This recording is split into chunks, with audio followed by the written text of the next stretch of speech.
Welcome back to my channel. আজকে আবার নতুন একটা রেসিপি নিয়ে হাজির হয়েছি। তবে আজকে একটা চিকেনের রেসিপি নিয়ে এসেছি।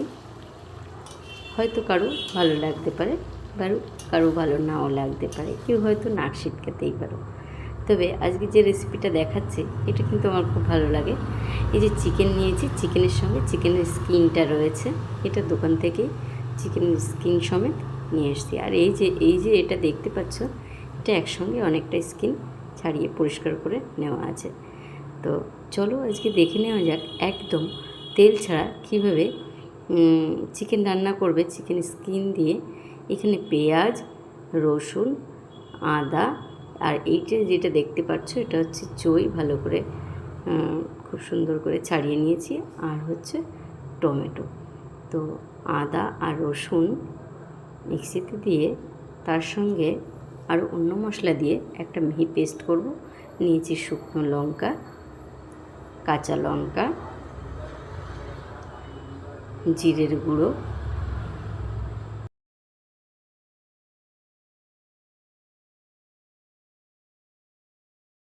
কিছুটা ধনে দিয়ে সব মশলার সঙ্গে একবারেই জিরে ধনে দিয়ে আর একটু পেস্ট করে নেব। খুব ভালো মিহি পেস্ট হবে। দেখুন পেস্টটা একদম রেডি হয়ে গেছে। এই যে কড়াইটা দেখতে পাচ্ছ, এখানে কিছু তেল ছিল, তেলটাকে যদি আমি তুলে নিয়েছি, জাস্ট কোনো রকম একটু তেল আছে, তার মধ্যে একটু সাদা জিরে আর দুটো তেজপাতা ফোড়ন দিয়ে দিয়েছি।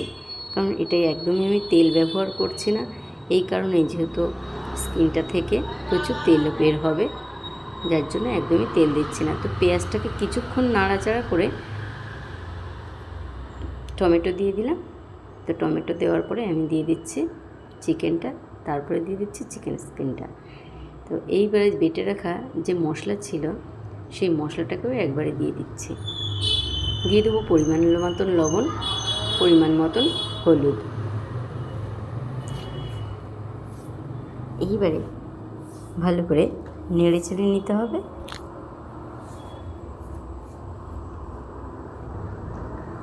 খুব সুন্দর করে কষাতে হবে। তবে এটা একদম ভুলেও কখনো তেল যাবে না, কারণ এর থেকে প্রচুর তেল বের হবে এমনিতেই। কিছুক্ষণের জন্য ঢাকা দিয়ে দেবো।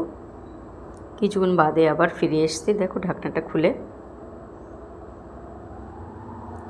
একবার নেড়ে দিয়েই আমি এখানে আলু দিয়ে দিচ্ছি। যদি এই আলুগুলোকে আমি কিন্তু ভেজে নিলাম না, একবারেই আমি একটুখানি জাস্ট একবার ঢেকে দেওয়ার পরে আলুটা দিয়ে দেবো। কিছুটা দিয়ে দিলাম আবারও শুকনো লঙ্কার গুঁড়ো।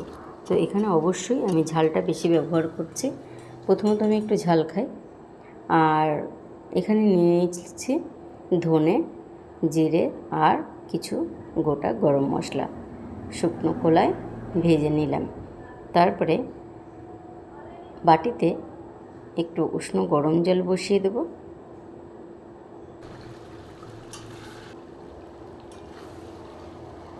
খুব ভালো করে কষে নিতে হবে। তো এই রান্নাটা একটু লঙ্কাটা বেশি যাবে, কারণ কি তেল বেশি হলে লঙ্কাটা কিন্তু বেশিই লাগে সব সময়। তো সেই কারণে আমি লঙ্কাটা বেশি দিচ্ছি। তবে তোমরা কেউ না পারলে এত লঙ্কা দিতে যেও না, যে যেমন খাবে সেই তেমন কিন্তু লঙ্কাটা দেবে। তো দিয়ে দিচ্ছি, ভালো করে কষিয়ে নেওয়ার পরে পরিমাণ মতন জল দিয়ে দিয়েছি। এবারে জল দিয়ে কিছুক্ষণের জন্য আবারও ফুটিয়ে নেব। তো ফুটিয়ে নিয়ে ঠিক এই ফাঁকে যে ভাজা জিরে ধনে গরম মশলাটাকে ভেজে রেখেছিলাম সেটাকে একটু শুকনো বেটে নেব। তবে চিকেনের স্কিনটা খেতে আমি কিন্তু ভীষণ ভালোবাসি, আমার ভীষণ ভালো লাগে। কারো ভালো না লাগতে পারে, কেউ নাক সিটকাতে পারে, যারা এটা খায় ঠিক তারা কিন্তু এর মর্মটাই বোঝে, তাছাড়া এরা আর কেউ বুঝবে না যে এর কী মর্ম। অসাধারণ অপূর্ব একটা টেস্ট লাগে।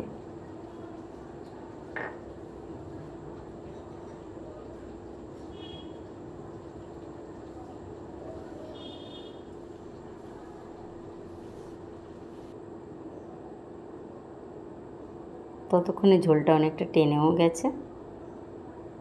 ঠিক এই অবস্থায় আমার রান্নাটা প্রায় শেষ পর্যায়ে এসে গেছে। আমি গরম মশলা দিয়ে জাস্ট গরম গরম পরিবেশন করব। একটু লবণ কম হয়েছিল, যে কারণে আমি একটু লাস্টের দিকে লবণ দিয়ে নিচ্ছি। তো তো ভিডিওটা যদি কারো ভালো লাগে অবশ্যই লাইক কমেন্ট শেয়ার করে পাশে থাকবেন। আর আমার ফেসবুক পেজ থেকে কেউ দেখে থাকলে পেজটাকে অবশ্যই ফলো করে দেবেন এবং ইউটিউব চ্যানেলটাকে সাবস্ক্রাইব করে দেবেন। তো এই ছিল আজকের আমার ভিডিও। টাটা বাই বাই, আবারও দেখাবো অন্য কোনো ভিডিওর সঙ্গে।